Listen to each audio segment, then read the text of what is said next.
Hey there, it's me, Dree.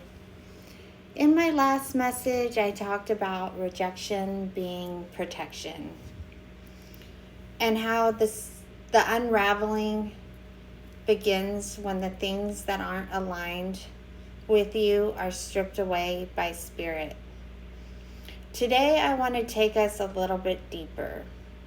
I want to go into what comes after the unraveling. Because once the pieces fall away, you're left standing in something even harder to explain. And that's called the void.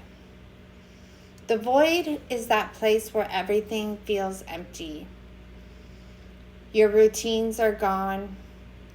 The people you leaned on go silent. And the identity you once carried has completely dissolved. It feels like someone pulled the floor out from underneath you and that you are now suspended in midair.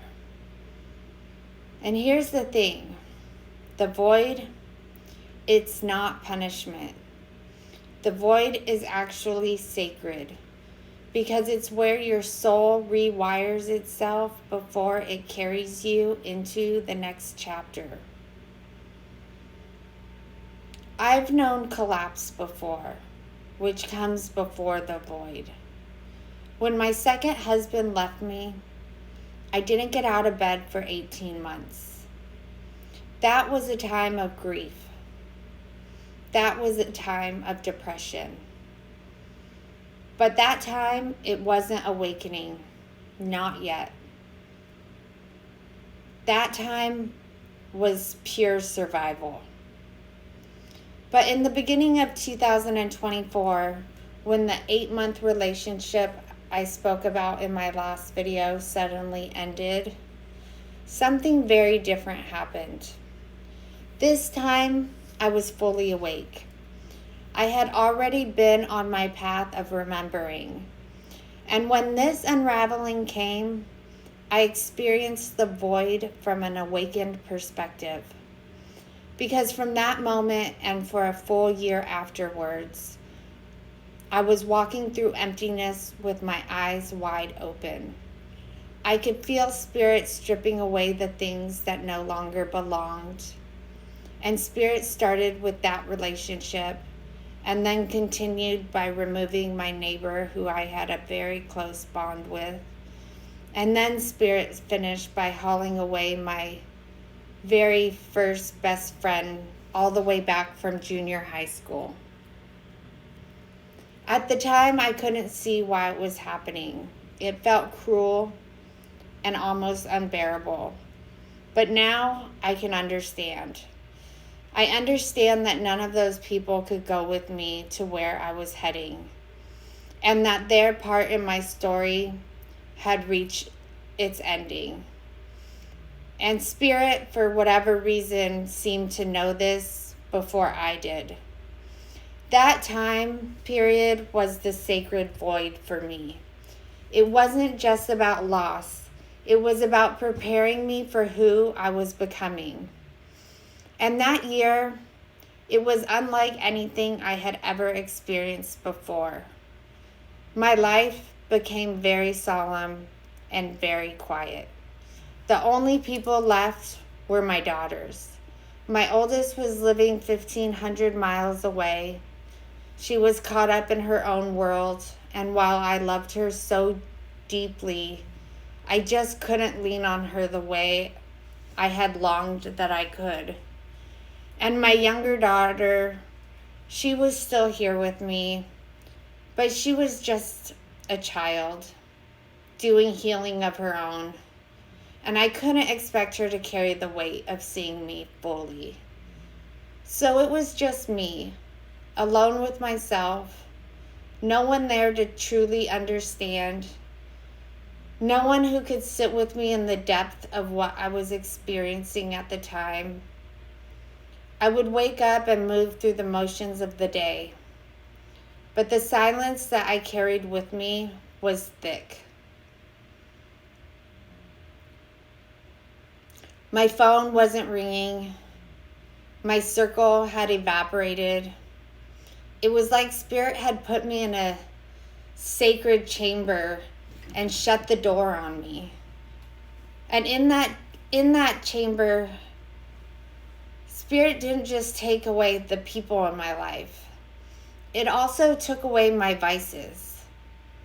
Out of nowhere, my desire to drink alcohol and smoke marijuana completely vanished. And I didn't taper down slowly. I just stopped. Both of those things at the very same time. And it wasn't because I made a decision or set a resolution not to do them. It was like something bigger than me at the time. Spirit had removed the cravings for those things altogether. At first, I didn't even realize what had happened. But looking back now, I can see it clearly. I was being stripped to the barest version of myself, with no people to lean on and no substances to numb me, and no distractions left. It was just me, my soul, and spirit.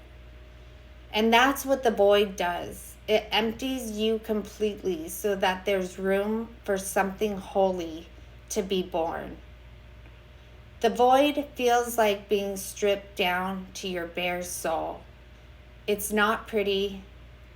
It's not Instagrammable.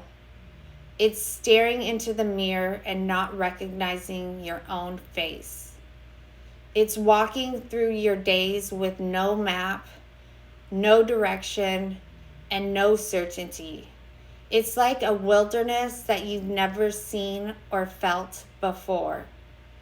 Some days I would feel completely numb, like I was floating outside of my own life. And other days I would feel waves of grief and even anger. And then there were the flashes of clarity, moments where I knew without question that something was being rebuilt inside of me. But the pattern, it was always the same. Silence, stripping, surrender, then repeat. And most people run from the void because they think it means that they've failed. But the truth is, the void only comes to those who are strong enough to rise from it. It is not a collapse. It is actually a cocoon, a seed being planted in dark soil. Winter coming before spring. It's the absence that makes space for a brand new life.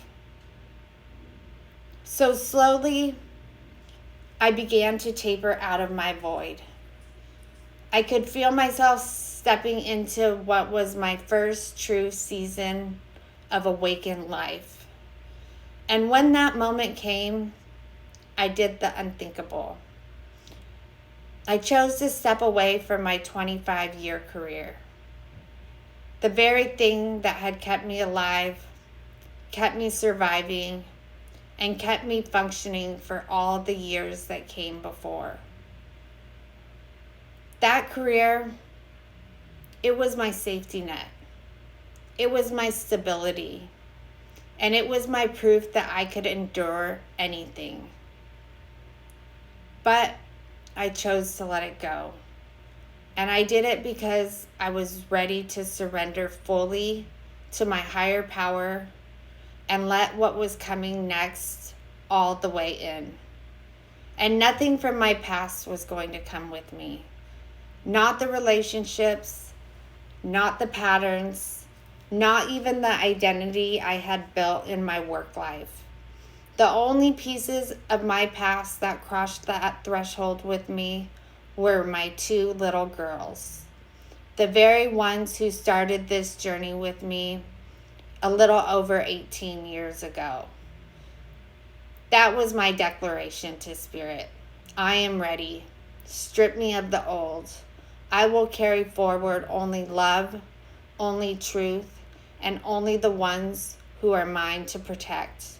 Everything else belongs to the new. So while the unraveling is the tearing down, the void is the waiting room of rebirth. It's where spirit removes the old scaffolding of your life so something truer can take form. And when you're in the void, you can't rush. You can't push. And you can't manifest your way out. Because the void, it teaches surrender. It's the silence between the notes in the song of your life. And without it, there would be no music. Looking back, I see now that every piece of me that truly matters was forged in that space. My self-trust, my sovereignty, my voice, my ability to sit with spirit and actually listen, all of those things were born then and not in the light. They were born in the emptiness of the void. So if you're in that place right now where you're suspended in silence and unsure of who you are becoming, I need you to know this clearly. I need you to know that I see you. And I know how heavy it feels when the phone goes quiet, when your people are gone, and even when old comforts have been stripped away. I know what it is to sit in that stillness and wonder if you'll ever feel whole again. But I also know this. Your void and this time is sacred. It means you are being prepared for something greater than you can yet to imagine. And you are not forgotten. And you are not failing. You are simply in the womb of rebirth. So please don't rush it. Don't shame yourself for being there. Let yourself breathe through it. Because one day you'll look back just like I have and realize that the void was not where you lost yourself, but it was where you met yourself for the very first time. And I am living proof that you can walk through emptiness and come out carrying a fire you didn't even know you had. And that same fire is already inside of you too. So remember, where there is love, there is light. The love, it always starts with you. And until the light comes through, I'm sending you mine. I'll see you next time.